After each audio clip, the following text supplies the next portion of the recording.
Selamat pagi saudara-saudara yang dikasih Kristus, jumpa lagi dalam renungan pagi hari ini. Namun sebelumnya kita bersatu di dalam doa. Damai sejahtera Allah yang melampaui segala akal, itulah yang memelihara hati dan pikiran saudara-saudara dalam Yesus Kristus Tuhan kita. Amin. Firman Tuhan pagi ini tertulis dalam Yesaya 29 ayat 14. Maka sebab itu sesungguhnya aku akan melakukan pula hal-hal yang ajaib kepada bangsa ini. Keajaiban yang menakjubkan. Hikmat orang-orang yang berhikmat akan hilang, dan kearifan orang-orang yang arif akan bersembunyi. Demikian firman Tuhan. Saudara-saudara yang dikasih Kristus, hari ini kita berbicara tentang ibadah yang sejati. Nabi Yesaya berseru kepada bangsa Israel yang terus-menerus meninggalkan Tuhan dan melacur kepada ilah-ilah lain. Sebagaimana kita melihatnya sebelumnya, yakni dalam ayat 13. Dan Tuhan telah berfirman, oleh karena bangsa ini datang mendekat dengan mulutnya dan memuliakan aku dengan bibirnya, padahal hatinya menjauh daripadaku dan ibadahnya kepadaku hanyalah perintah manusia yang dihafalkan. Saudara-saudara, sekalipun bangsa Israel sudah melacurkan dirinya kepada ilah lain, namun demikian Allah tetap menunjukkan kasih-Nya.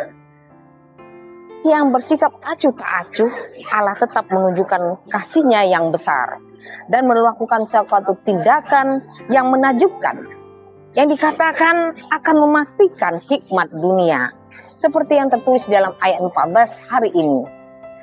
Bagaimana bangsa Israel yang berkali-kali membelot dari peraturan yang telah ditetapkan oleh Tuhan. Ibadahnya kepadaku hanyalah perintah manusia yang dihafalkan. Mereka rajin beribadah kepada Tuhan dengan pujian, tetapi mereka hanya melakukan pekerjaan yang tidak berkenan di hadapan Tuhan. Bibirnya memuliakan Allah, tapi hidupnya tidak memuliakan Tuhan. Saudara-saudara, hal ini sangat menyakiti hati Tuhan.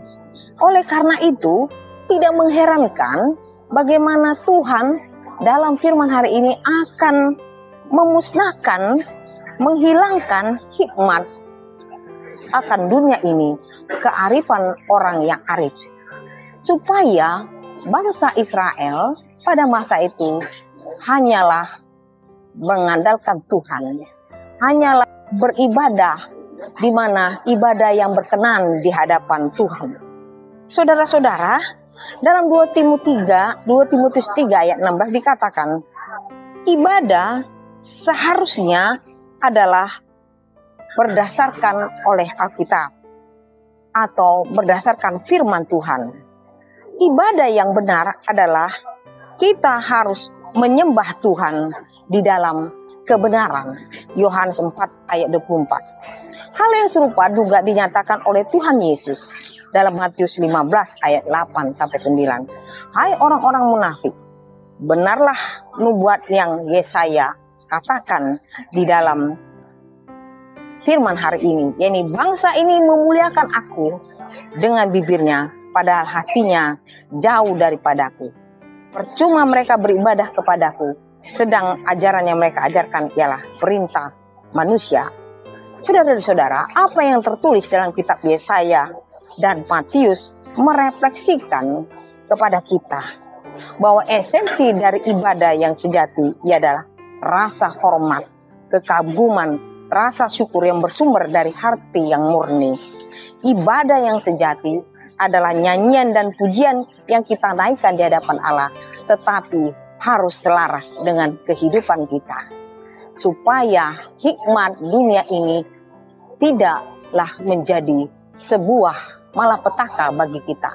Oleh karena kita tidak mendasarkan hidup kita sebagai ibadah yang sejati. Karena itu saudara-saudara, jikalau bibir kita memuji Tuhan, maka hidup kita juga harus memuji Tuhan. Selamat beraktivitas, Tuhan Yesus memberkati. Amin.